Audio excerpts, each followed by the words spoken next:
He'd lived in the apartment for almost 7 years, long enough to forget how it looked the first time he walked in, long enough for every shadow to feel familiar and every creak in the floorboards to sound like an old friend stretching in the dark. It was an upper-floor unit, tucked into the back of a quiet, unremarkable building, 3 rooms, 1 hallway, and 2 windows, one in the bedroom overlooking a neighboring rooftop, and one in the kitchen facing the alley. That was it. He'd counted them without thought 100 times. He'd cleaned them. Looked out of them. Adjusted the curtains to control the light. Just 2.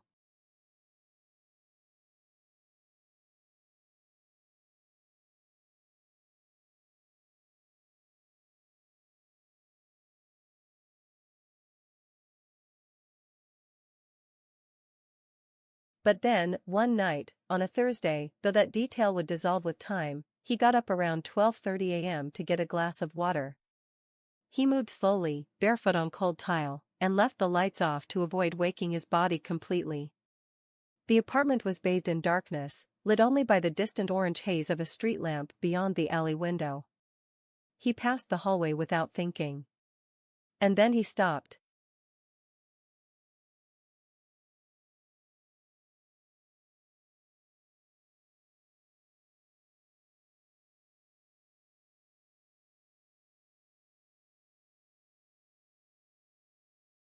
There was light. Faint, cool, and completely unfamiliar.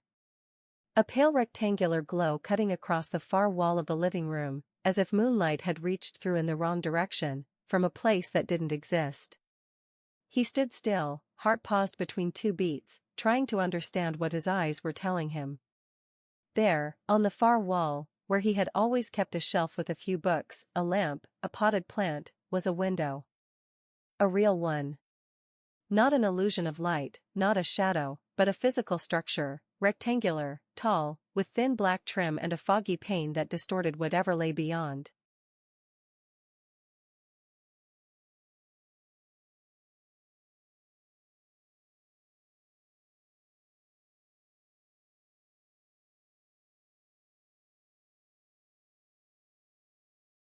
He stepped closer.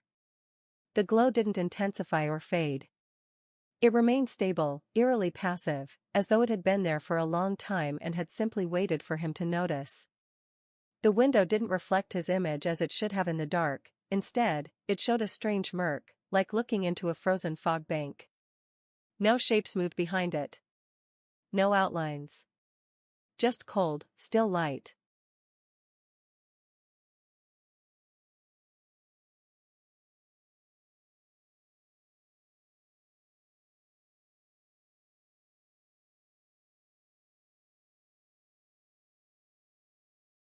He reached for the wall switch and flipped it on. The ceiling light buzzed to life, flooding the room in warm yellow. He blinked against the change, turned toward the wall, and the window was gone. In its place, as always, was the shelf, the plant, the lamp. The books. All exactly where they should have been. He moved slowly toward it, ran a hand along the painted surface. Smooth. Whole. Nothing suggested a seam, a frame, a hollow cavity behind the plaster. Just a wall.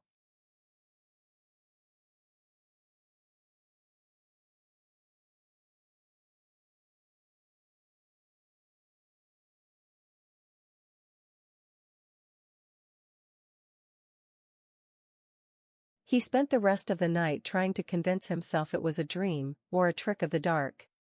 He told himself he'd been half asleep, still swimming in the edges of some lucid nightmare. And for the most part, it worked. Until the next night.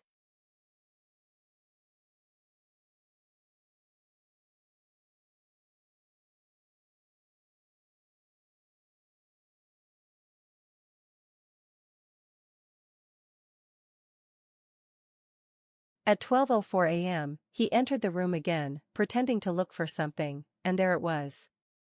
Same spot. Same light. The window, pale and breathless, humming faintly with that quiet, cold glow. It looked cleaner this time. Less fogged. Like the air beyond had shifted slightly, allowing more of whatever was outside to press closer to the glass. He stood in front of it, studying the faint lines in the trim, the shimmer of invisible frost that collected along the edges. There were no hinges. No handle. No way to open it.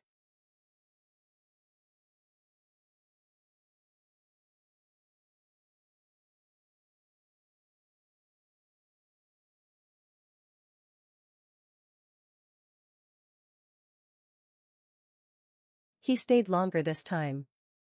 10 minutes, maybe 20. Watched. Waited. Nothing moved. But the sense of stillness wasn't peaceful, it was full. Crowded. Like silence held its breath, bracing for noise that never came. Eventually, he turned on the light, and the window vanished again.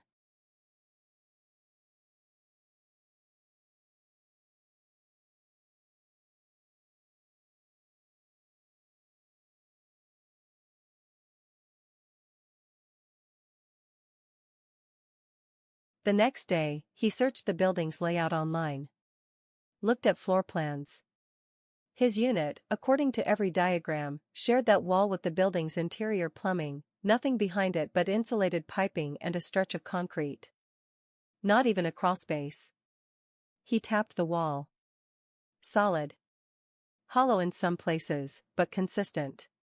He even measured it, paced it, checked for temperature differences. There were none.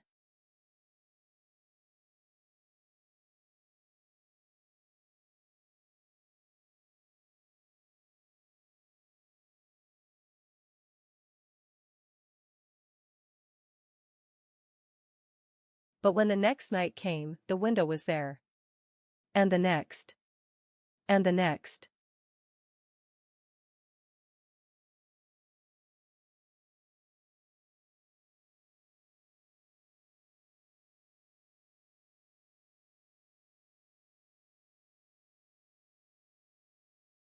He tried to photograph it, but nothing showed up. The camera captured only darkness, or the usual living room wall. No glow. No frame. He placed a chair in front of it, hoping to catch some shadow, some disruption in the shape of the room, but each morning, the chair remained untouched, unmoved, unmarked. Yet every night, the window returned.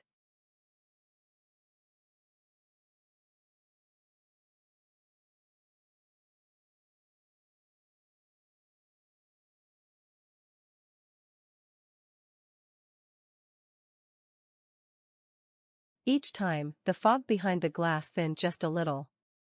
Enough for him to begin seeing faint contours. Not objects, but impressions. Soft gradients of shape, like something far away approaching slowly. A ridge? A structure? Possibly branches. Possibly rooftops. Possibly not.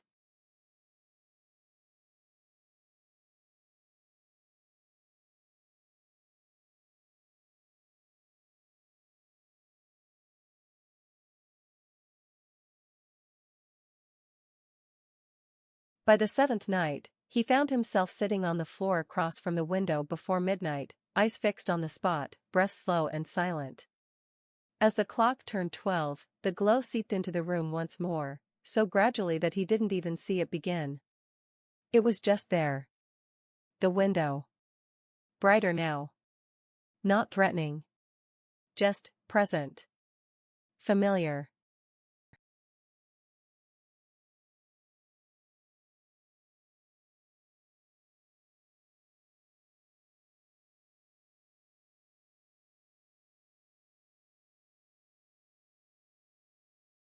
This time, he spoke to it.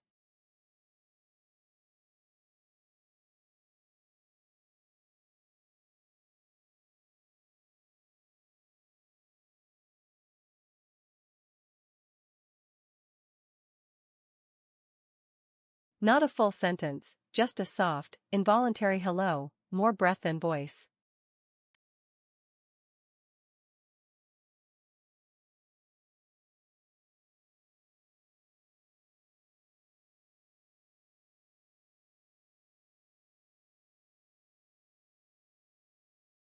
The fog behind the glass pulsed. Once. Like a blink. Like something had hurt him.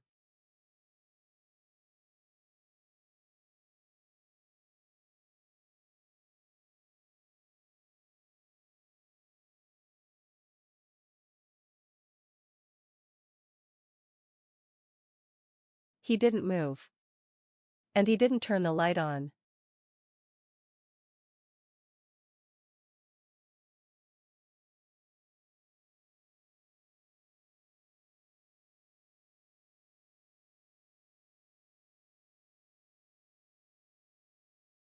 He began sleeping in the living room. Not to keep watch, he had long since stopped pretending that anything he did mattered in the face of whatever law governed the window, but because it felt wrong to be away from it. The bedroom, once a quiet refuge, had grown sour with distance, like the air back there didn't belong to him anymore. He moved the mattress into the center of the floor, not close enough to touch the window, but near enough to see it, clearly, fully, when it appeared, as it always did, a few minutes past midnight, without ceremony and without sound.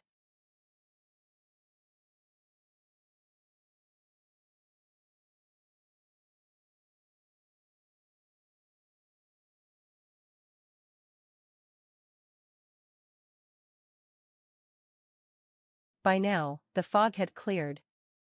Almost entirely. The view beyond the glass was still shrouded in gray light, that steady, lifeless pallor that had no visible source, but he could see structure. A flat landscape, oddly smooth, without grass or stone or soil. It seemed endless. In the distance, low silhouettes rose and fell, like buildings half submerged, featureless and patient. No movement. No life. And yet, the longer he stared, the more he felt watched, not from the window, but from the space around it, as if the room behind him had learned to exhale without breath.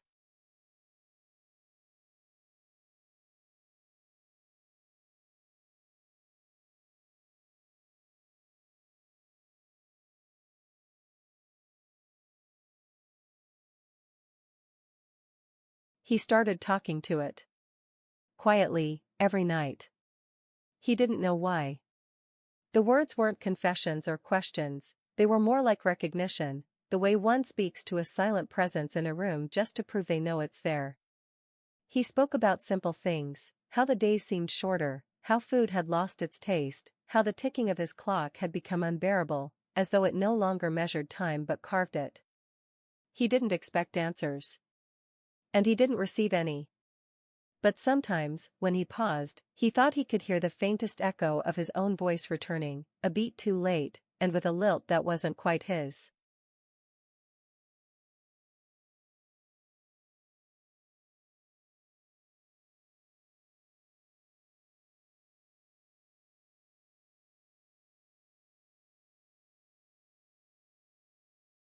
Soon, he began noticing changes in the apartment. Small at first. The lamp by the couch flickering once when it hadn't been turned on. The remote for the television lying at a slightly different angle. A drawer that never fully closed, now pushed in flush. He tried to dismiss it as sleepwalking, forgetfulness, some unconscious movement while distracted. But the changes became more precise. More deliberate. His coat, hanging by the door, was now zipped. His shoes, always facing outward, were now aligned to face the window. And the book he left on the kitchen table had its last page torn out.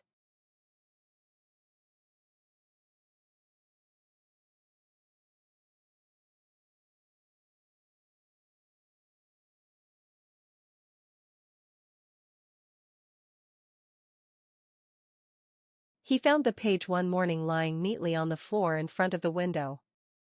The words had been underlined in thick pencil, a line that ended abruptly in the margin, as if whoever held the pencil had stopped mid-thought. The passage read, "The door was not meant to open, only to be noticed."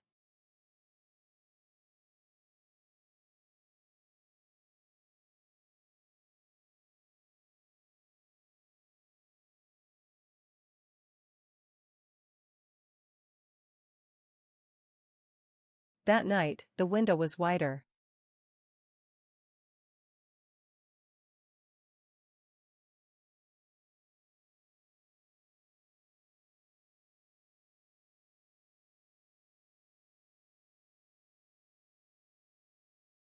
Not taller. Not brighter. Just wider. A full hand span on either side. He didn't move. Didn't approach. But he knew. Whatever lay beyond the glass was getting closer. Or the frame itself was expanding, not within the wall, but through it, pushing against the fabric of the room like a growing root beneath the skin of the world. The wall surrounding it no longer looked flush, its edges seemed slightly convex, as if pressing inward from a space that refused to stay outside.